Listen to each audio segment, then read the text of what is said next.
आज के मेहमान हैं आसिम अजहर। मुझे बहुत अच्छा लगता है ये बच्चा। He is very cute, he is so young and so talented.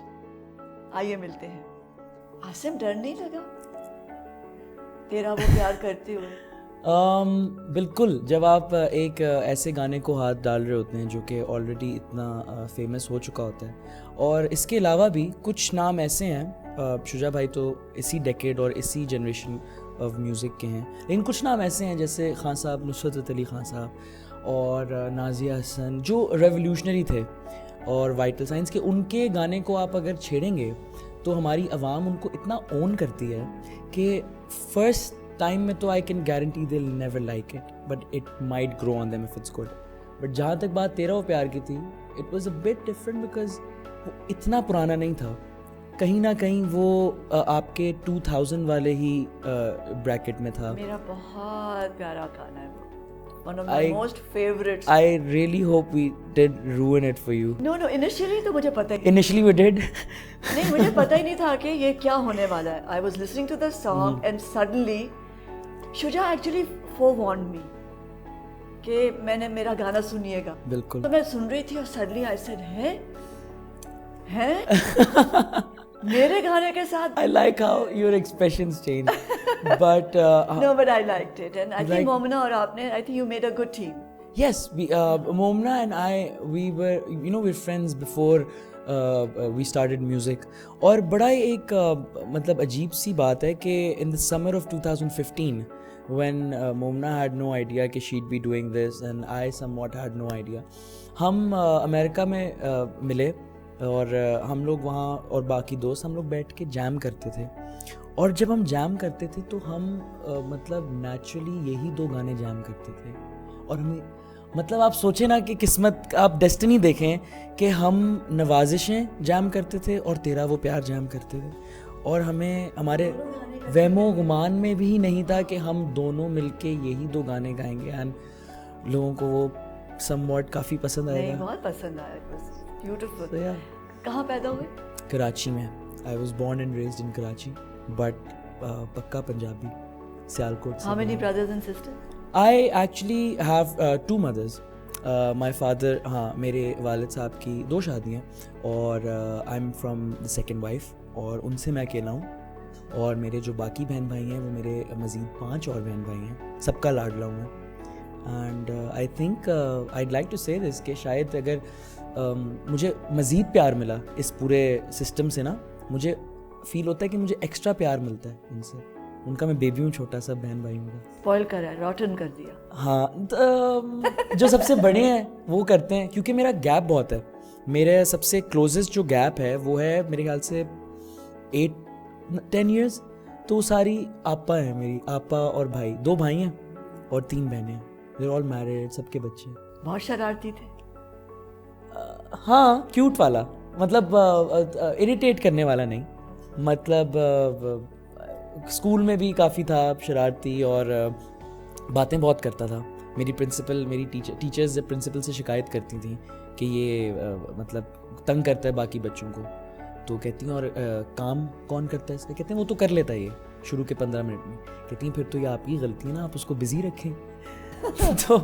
तो उस टाइप का शरारती। अम्मी से कैसा रिलेशनशिप है?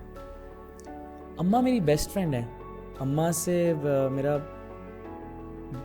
मतलब, मैं आप देखें, मैं बता नहीं पा रहा कि कैसा रिलेशन है, क्योंकि अम्मा ने बहुत मुश्किल टाइम देखा है। और अब्बू क्या करते थे? अब्बू musician, he was a music और डायरेक्टर। अम्मी क्या करती थी? अम्मी वाज अ हाउसवाइफ। तो उन्हें कैसे मिले एक दूसरे को? फ़नी स्टोरी, आई थिंक जहाँ तक मुझे पता है, जो मुझे बताई है, कितनी सच्चाई है इसमें, कि अब्बू एक दिन, अम्मी मेरी पिंडी से हैं। अच्छा, because he was already married. अब्बू was married. Yeah, and she wasn't. She wasn't. तो अम्मी was always very rebellious. She was the youngest, और वो बड़ी मतलब बागी टाइप अम्मा हो ना, हमेशा मतलब उनके अपना ही एक सोच थी, अपनी फैमिली से थोड़ी अलग, and she always had this her own way of life, and she was the youngest. और आई थिंक वो थोड़ी स्टबर्ननेस मुझ में भी आई है उनसे। तो अब्बू went to a show in Islamabad, and अम्मी एंड माई खाला, they were attending that show, and I think उधर मुलाकात हुई. एंड इनिशियली अब्बू न्यू माई खाला and then somehow my mother got introduced. और उसके बाद से अम्मी फिर उन अपनी फैमिली की मर्ज़ी के बगैर कराची आ गई and she married him. It's quite a story. Because तुमने आना था क्योंकि मैंने आना था और हमने तुम्हारा गाना सुनना था. एग्जैक्टली. तो दैट्स हाउ इट हैपेंड. अम्मा आ गई Karachi and I think my regardless of the fact, you know, कि they're not together anymore, but it's just that I've seen them evolve through this whole process as people. उनको देखा है मैंने कि obviously जो शुरू का टाइम होता है when you separate from someone, जब आप जिसके साथ आप 20-25 साल से होते हैं, it's a very tough time. But now I think थोड़ा मुझे भी इसका क्रेडिट जाता है मेरी वजह से भी. Now they're very मतलब they're very normal about it and they often speak to each other. और मेरी जो भी accomplishments होती हैं एक दूसरे को मुबारकबाद देते हैं. कोई मेरी शिकायत होती है Are you close to your dad? Yeah, very close to अब्बू. और अब्बू I think within the years मैंने एक अब्बू से एक बड़ा मज़ेदार एक रिलेशन मेरा बन गया है जैसे जैसे मैं बड़ा होता जा रहा हूँ उनसे. शुरू में एक वो था एक बिल्कुल शुरू में थोड़ा मतलब अब्बू थे शुरू में, सिर्फ अब्बू थे शुरू में. और अम्मा थी. अम्मा से मैं बहुत क्लोज था क्योंकि बेटा होता है. और शुरू में सिर्फ अब्बू वाला रिलेशन था. डरता बहुत था मैं. मतलब जान निकलती थी मेरी अब्बू से क्योंकि अब्बू हैड अ टेम्पर इशू, मतलब एंगर इशू था. और he used to get very angry at such stuff जिसमें ऑब्वियसली बड़ा हाथ है मेरी अपब्रिंगिंग में उनका. लेकिन अब अब्बू has changed a lot and उनके साथ साथ मेरा मतलब I think I can share anything with him now. And it's crazy to think कि कुछ साल पहले ये मैं अपनी वाइल्डेस्ट इमेजिनेशन में भी नहीं सोच सकता था कि वो इतने चेंज हो जाएंगे, हमारा रिलेशन इतना इवॉल्व हो जाएगा. एक्चुअली पता है क्या होता है, बाप और माँ बनना ना वो एक जिम्मेदारी होती है. तो यू फील कि अब ये बच्चा बड़ा हो रहा है और अभी मैं इसको डांटना जरूरी है, नहीं तो ये बिगड़ जाएगा. है ना. तो वो कुछ पता नहीं. और अब्बू मुझे बताते हैं कि कहते हैं कि तुम्हें पता है कि मैं तुमसे सबसे ज़्यादा क्यों क्लोज हूँ. अब्बू he really loves me. He actually मतलब really loves me and so does my अम्मी. लेकिन अब्बू मुझे ख़ास तौर पे बताते हैं कि अम्मी का तो देखे ना एक तरह से मैं इकलौता हूँ, बट अब्बू हैज़ 6. वो क्या मोमेंट होते होंगे when you knew you had a mother, yeah, but you went to the other house where there were your siblings, yeah, बिल्कुल. and there was also a mother. Yes. वो how क्या होता था दिमाग में उस वक्त? शुरू से एक्सेप्ट कर लिया था. और आई थिंक तब तक टीवी मीडियम और फिल्म्स से देख के और ड्रामास देख के इतना पता चल गया था कि ऐसा होता है बचपन में भी. अच्छा. कि वो Did your mom sit you down? क्या उन्होंने बिठा के तुम्हें समझाया कि ये है? मेरी अम्मा ने नहीं, कभी नहीं. आई थिंक मैं इस शो के ज़रिए उन दोनों को, अपनी अम्मी को और जो मेरी बड़ी अम्मी है, उन दोनों को मैं रिस्पेक्ट और सलाम देता हूँ कि उन्होंने कभी मेरी अम्मी ने उनके बारे में मुझसे कोई बात नहीं की और उन्होंने कभी मेरी अम्मी के बारे, बल्कि अगर कभी बात की भी है तो वो हाल वगैरह ही पूछा है कि ठीक है अम्मी. या कभी बहुत स्वीट मोमेंट्स होते हैं कुछ यार कि जब जैसे उनको मैं अम्मी आबदा कहता हूँ, उनका नाम आबदा है. तो बचपन से मेरा पता नहीं कोई नाम मैंने डाल दिया अम्मी आबदा. तो जब भी उनकी तबीयत अगर कभी ख़राब होती है और कभी अगर सीरियस होती है तो अम्मी कॉल्स हर एंड पूछती हैं उनको कि I hope you feeling well. और कितना कंफर्टेबल कर दिया ना. बहुत कंफर्टेबल कर दिया. आप यकीन करें comfortable, you were getting love वहां से भी. मेरी अम्मी और मेरी फुप्पोएं इतनी बेस्ट फ्रेंड. मतलब एक तो मेरी फुप्पोएं कराची में, अन्ना फुप्पो, उनके बगैर अम्मी का टाइम नहीं गुजर सकता. मतलब वो इतना एक कंफर्टेबल कि किसी को मैं बताता हूँ ना तो वो कहते हैं कि हो, उनका पहला रिएक्शन होता है अच्छा मस्ट बी रियली हार्ड. मैं कहा नहीं, they are all so good with this. और मैंने कभी बात नहीं कभी की किसी को, मैंने कभी इतना ओपनली एक किसी इंटरव्यू में. नो, इसलिए कि ये बड़ी प्यारी चीज़ है. और एक तरह से आप बच्चों को डिनाई कर देते हैं वो प्यार जो वो समेट सकते हैं उससे. अपनी जेलसी में या अगर आप अनकंफर्टेबल हैं तो बच्चों को अगर आप अनकंफर्टेबल कर दें उस वजह से. एग्जैक्टली. आप एक बहुत ही अनकंफर्टेबल सिचुएशन में आ जाते हैं और मतलब बड़ा अच्छा लगता है मुझे. हालांकि मैं इन सब से अपने फैमिली मेम्बर से शेयर नहीं करता. I am not very expressive in that sense. तो बट अभी जैसे कुछ दिन पहले मेरी जो सबसे बड़ी बहन है राबे बाजी, जिनसे सबसे ज़्यादा मेरा लगाव है, she was on the phone with अम्मी for like half an hour, दोनों हंस रहे हैं और अब्बू की बुराइयां कर रहे हैं और हाँ, मुझे तुम्हारी अम्मी बहुत अच्छी लगी। मैंने उनको बताया कि मैं आपके शो में आ रहा हूँ, उन्होंने कहा मेरा उनको बहुत सलाम देना। मुझे बहुत अच्छी लगी, she is a wonderful actor. Thank और you. मुझे बड़ी खुशी है कि वो एक्टिंग में आई हैं। बिल्कुल और बिल्कुल। हम वहाँ शूट कर रहे थे जहाँ वो काम करती हैं, in that architect. Oh yeah, exactly, बिल्कुल in कराची में जहाँ वो Yes. आर्किटेक्चर की एक फर्म है, उसमें काम करती थी। Yes. मुझे बहुत अच्छी लगी and I'm so glad that she is working and Yeah, and I पता है if I have to idolize someone, I think it'd be her because she has मतलब taught me the meaning of never giving up in her most difficult times, and obviously it's very tough when you're a housewife and then you're separated and then you have a child as well. And अभी बहुत पुरानी बात नहीं है, मतलब 2010 में she was working in a channel as an associate producer, and she was I think earning 20,000 per month. और उसी टाइम पे मैं वेकेशन पे इंग्लैंड भी जा रहा था। जो मैं कह रहा था वो, क्योंकि मुझे तो नहीं वो चीज़ें पता थी। She never discussed this. कभी ना नहीं कहा ना, कभी ना नहीं मुझे ये चाहिए। I used to think कि मैं अपने ग्रुप ऑफ फ्रेंड्स में, अपने सर्कल में सबसे वेल्दीस्ट हूँ, और मैं था, क्योंकि असली वेल्थ उन्होंने मुझे उसका मकसद बताया कि तो टॉयज किस तरह के फरमाइश करते थे कि मुझे ऐसे खिलौने चाहिए? मुझे याद है मैं एक दफ़ा एक एड के लिए, I was a child star as well, I did ads and stuff, तो एक काफ़ी अच्छे ब्रांड के लिए हम गए, तो मलेशिया में शूट थी विद वसीम अकरम, तो I was the child star in it. तो उधर से अम्मी मेरी गार्डियन गई थी साथ, तो उधर से जब हम वापस आ रहे थे, दिस वॉज 2007, तो एक मुझे मॉल में ना वो गाड़ी रिमोट कंट्रोल वाली नज़र आई, तो मैंने अम्मी को कहा कि अम्मी मुझे चाहिए, वही ज़िद की मैंने, तो अम्मा वही जैसे होता है एक नॉर्मल कॉन्वर्सेशन कि बेटा कैसे लेके जाओगे, इतना बड़ा डब्बा है, किसके बैग में आएगी, मैं नहीं। तो फिर मैंने उधर बड़ा एक फिल्मी, अम्मी आज तक वो डायलॉग याद करती हैं, कहती हैं मेरा दिल पिघल गया था, हालांकि मुझे पता था तुम एक बहुत ही फिल्मी बात करो। तो मैंने जब अम्मा ने बिल्कुल मना कर दिया ना, तो अम्मा बिल्कुल फिल्मी सीन, अम्मा अपने पीठ मोड़ ली और मैं कहता हूँ अम्मी अगर आपको अंदाज़ा हो जाए ना कि एक बच्चे के दिल में खिलौने के लिए कितना प्यार होता है, तो आप कभी मना ना करें। अम्मी मुड़ी हैं, और पता नहीं मेरे दिमाग में भी वो कहाँ से बात आई थी, लेकिन वो मुझे लगता है दिल से निकली थी। अम्मी ने कहा प्रॉमिस करो इसको खुद कैरी करोगे पूरे रास्ते पाकिस्तान तक। मैंने कहा प्रॉमिस, तो फिर वो ले लिया मैंने। तो उसमें जब छोटे थे और ये सब कुछ हो रहा था कि मॉडलिंग भी कर रहे थे और अम्मी के साथ जा भी रहे थे, सोचा था कभी कि म्यूज़िक की तरफ आओगे? नहीं, बिल्कुल भी नहीं, क्योंकि मेरी एक्चुअली जो म्यूज़िक है वो मेरी फैमिली से, father side of the family आता है, बट मैं हमेशा ही बात कहता हूँ कि यूजुअली ज़्यादातर क्या होता है कि in most of the cases जो आपको चीज़ बहुत आसानी से प्रोवाइड हो रही होती है या जिसको आप देख रहे होते हैं, you don't value it as much जितनी आपको करनी चाहिए। So music in that case was that for me, क्योंकि मेरी सुबह ही अब्बू के बाजे की प्रैक्टिस से होती थी, तो मैं उसको इतना वैल्यू नहीं देता था। मैं कहता था यार मतलब करते हैं ठीक है। मैं बाकी चीज़ों को बहुत वैल्यू देता था, क्रिकेट को, मतलब आई ऑलवेज, मेरा अभी भी first love is cricket.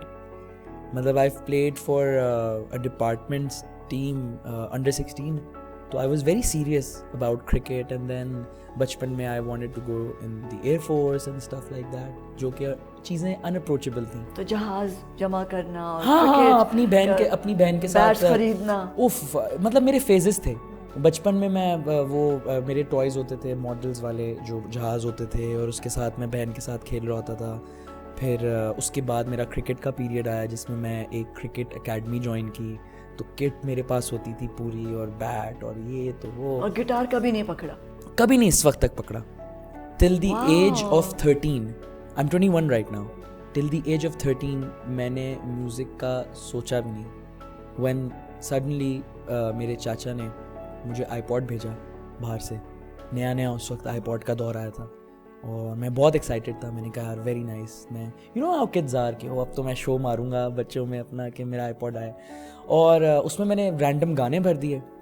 I think that was my turning point, क्योंकि वो जब गाने मैंने सुनने शुरू किए ना, तो मेरा इंटरेस्ट बहुत बढ़ा towards western music, and somehow I just found my inner love for music and I started singing. Started off by singing at a cousins wedding.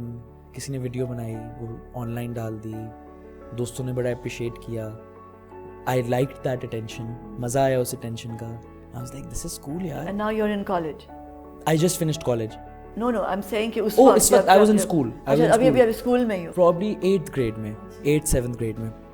तो उस वक्त तक ये हुआ. फिर स्कूल में एक आध जगह गाया, तो जहाँ भी उस वक्त हल्का फुल्का गाया, अप्रिसिएशन मिली कि अच्छा है. और थोड़ी सी म्यूजिक की सेंस थी भी, कि ये भी पता था कि Obviously बचपन में अगर आप हारमोनियम सुन रहे हैं, तो सुर तो कान में पड़ रहे हैं, ट्यून ना? हो गए कान. हाँ. तो ये पता था कि बहुत ज़्यादा बेसुरा नहीं हूँ, शायद थोड़ा हूँगा अभी प्रैक्टिस की वजह से, लेकिन बिल्कुल ही मैं अनएक्सेप्टेबल नहीं हूँ, सही गा रहा हूँ. अम्मी को सुनाते थे गाने?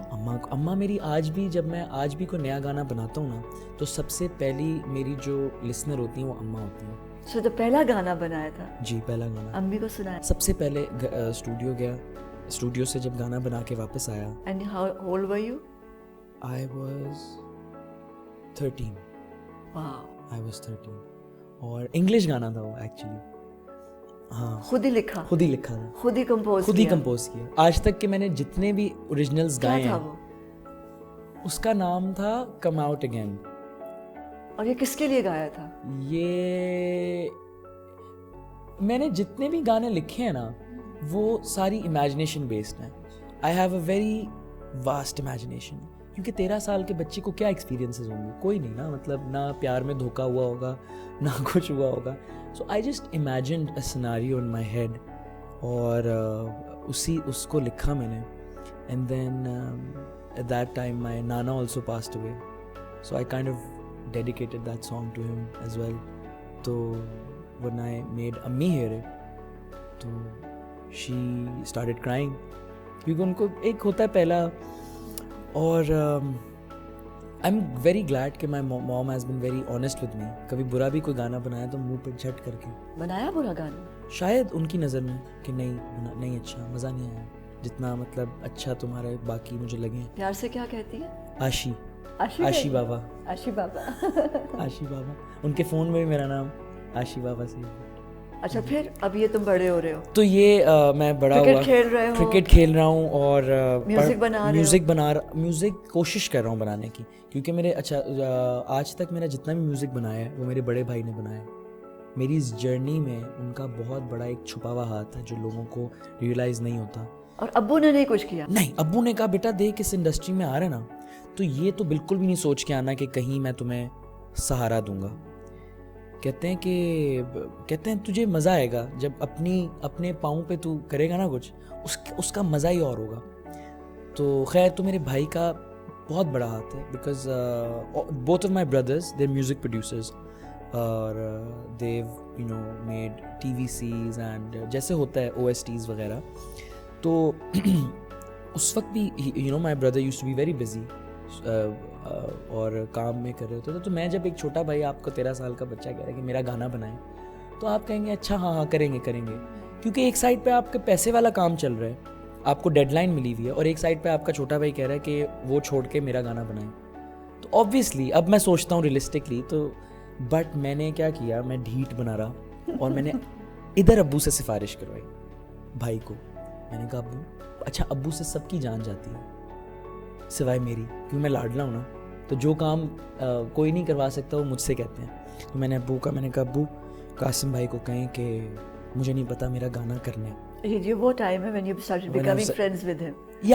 अब्बू से कम होता जा रहा था, और आहिस्ता आहिस्ता दोस्ती हो रही थी. हाँ, अब्बू से मैंने लाड में कहा कि अब्बू मुझे नहीं पता भाई, कि अब आप कहें यार मुझे टाइम नहीं देते, मैं इनका इतना तरले करता हूँ.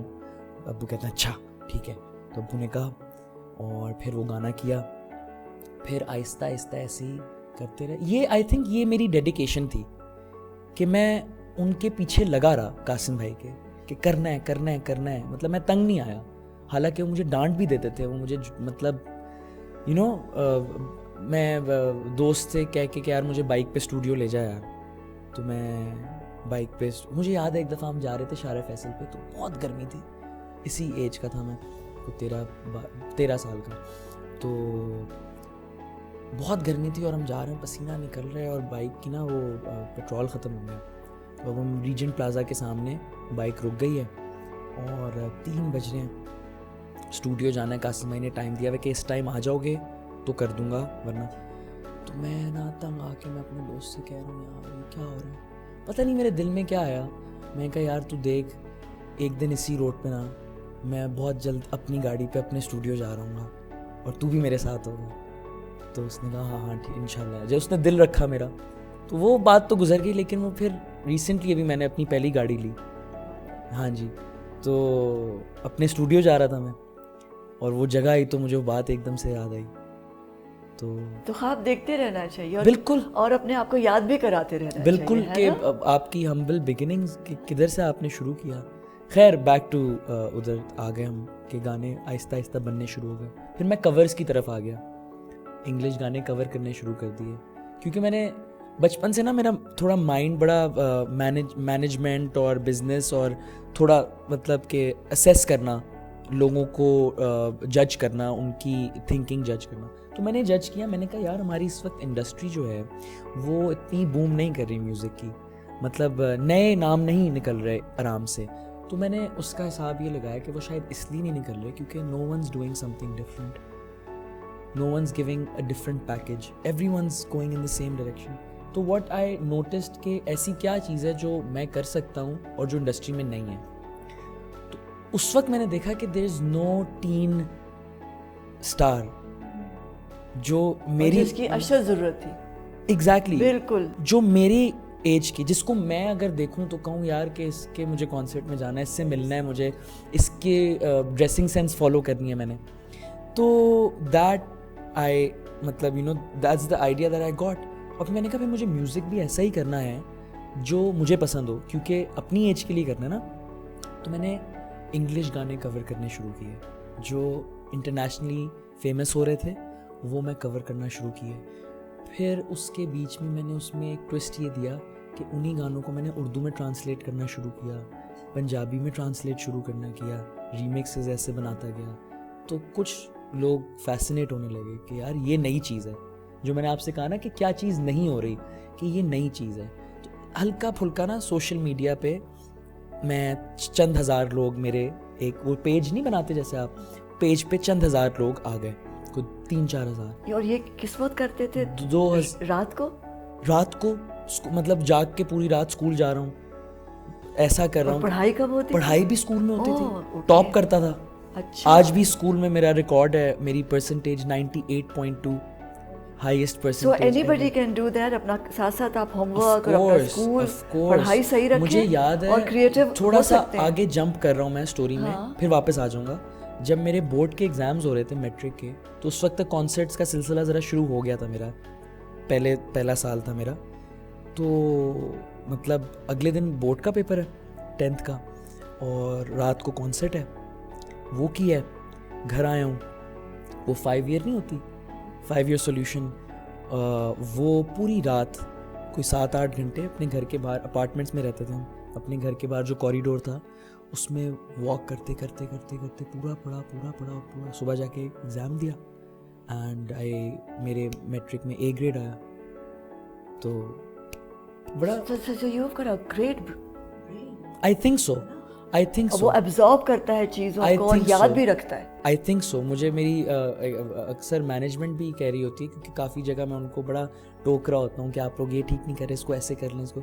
तो जब हम इजी होके बैठ के बातें करते हैं, लॉजिकल माइंड है ना। यस बिल्कुल। तो आर्टिस्ट के साथ साथ लॉजिकल माइंड होना भी बहुत जरूरी है। बिल्कुल। I think it's a plus point, बिल्कुल इट्स अ बोनस। खैर, तो वो स्टोरी में हम वापस आ गए कि वो चंद हज़ार रात लोग को जागते रहा, आइडियाज़ करता गया, लिखता गया, काम बनाता गया और सुबह स्कूल जाता रहा। और भैया के स्टूडियो में रिकॉर्ड करता गया। हाँ, भैया को तंग करता गया। अच्छा, मेरा ना स्कूल के अटेंडेंस का बड़ा इशू था हमेशा से। लेट तो नहीं होते थे? छुट्टियाँ बहुत करता था। उफ, छुट्टियाँ बहुत करता था। स्कूल के को ये बिल्कुल पसंद नहीं और है। मेरा स्कूल था नेवी का। अच्छा, तो और भी मुश्किल। बहुत स्ट्रिक्ट, के बाल नहीं बड़े रख सकते, ठीक है, अगर 2-3 दफ़ा से ज़्यादा वार्निंग मिल गई तो सबके सामने बाल काट देंगे आपके, इस टाइप का स्कूल था। तो बचपन से लेकिन उसी स्कूल में था। प्रिंसिपल मेरी बिल्कुल उनसे ऐसी थी जैसे माँ बेटा। प्रिंसिपल का मैं फेवरेट था कि जैसे फारिग टाइम में प्रिंसिपल ने अपने ऑफिस बुला लिए और You मेरी have से that, I can see that quality. हाँ, और मेरी से दिल- छोटी दिल जीतने वाली एक हाँ, क्वालिटी हाँ, होती है ना। तो मेरे हाँ। से छोटी क्लास के पेपर्स मुझसे चेक करवा रही हैं, तो वो बड़ा एक मज़ेदार एक्सपीरियंस था। And she always, madam Shazia मेरी favourite, she always use to take my side. जब मैंने आपको बात बताई ना, जब टीचर्स कहती थी कि बहुत बोलता है, कहती हैं आप इसको काम दें, और वो काम कर लेता है, शार्प माइंड है उसका, तो उसके बाद वो क्या करे। खैर, तो वो बहुत इशू रहा स्कूल में अटेंडेंस का ना, और करता गया इसी तरह आहिस्ता आहिस्ता। फिर मैंने एक जो टर्निंग पॉइंट था थोड़ा सा, वो एक ऐसे ही मैंने एक कवर किया और उसको उर्दू में किया, और सम हाउ इट क्लिक्ड, क्योंकि जो उसका ओरिजिनल आर्टिस्ट था यूके के एक आर्टिस्ट थे, ग्रैमी एक बहुत बड़ा अवार्ड शो होता है, he was a Grammy winner. अच्छा। तो और अभी अभी उसको उस गाने पे ग्रैमी मिला था, and I covered that song. Somehow he saw it on Twitter wow. And he tweeted it. अच्छा। तो काफ़ी ब्लॉगर्स और ऑनलाइन एक ना थोड़ा सा वो वायरल अटेंशन मिल गई एकदम से कि कौन है। आई वॉज 15। यही तो मजा है ना 15। सोशल मीडिया का। हाँ, एग्जैक्टली। मैं तो मतलब क्रिएशन ही सोशल मीडिया की हूँ, मतलब स्टार्ट ही मेरा सोशल मीडिया था। तो I was 15 in the first half of 2013। That's how I got some attention, and वो थोड़ा टर्निंग पॉइंट था। उसके बाद से आई नेवर लुक बैक, और उसके बाद और कॉन्फिडेंस मिल गया। उसके बाद मैंने कभी कवर नहीं किया। I think that was very important, because I assessed कि अब मेरा पॉइंट है कि I change myself from a cover artist to an original artist, and then I did my first original. और वो क्या था? दैट वाज कॉल्ड सुन ले। तो वो टीनेजर्स में बहुत पॉपुलर हुआ। और वो उसमें क्या कह रहे थे तुम? उसमें मैं बस वही टीनेज लव के बारे में बात कर रहा था, और मज़ेदार ये बात हुई कि वो जो कवर किया ना मैंने, जो हिट हो गया, उसकी वजह से मुझे एक इंटरनेशनल टूर मिल गया अमेरिका से। उन्होंने कहा कि आप हमारे पास आएँ और ये 5-6 शोज़ हमारे परफॉर्म करें, इधर हम नए टैलेंट को बुला रहे हैं। तो मैं जब अमेरिका गया तो मैंने कहा यार, अगर मैं अमेरिका अब आ गया हूँ मुफ्त में, तो इधर वीडियो शूट भी कर लेता हूँ। तो मैंने उधर वीडियो शूट कर ली अपने ओरिजिनल गाने की, जो रिलीज़ होने वाला था। तो जब वो ओरिजिनल गाना आया तो एक वेव थी कि एक 16 साल का लड़का, अमेरिका में वीडियो शूट है, प्यारी लोकेशंस हैं, और बातें भी वो मतलब वही टीनेज लव वाली कर रहा है। और वो पैसे मैंने बोरो तो नहीं कहूँगा, लेकिन उस वीडियो के पैसे मुझे अम्मा ने दिए थे। हाँ, मुझे याद है, जाने से पहले मेरी जेब में उन्होंने $1000 रखे थे, और उन्होंने कहा था कि इसका वीडियो शूट आप कीजिएगा। तो अम्मा ने बस पता नहीं उस वक्त कहाँ से कैसे दिए, अम्मा करती हैं।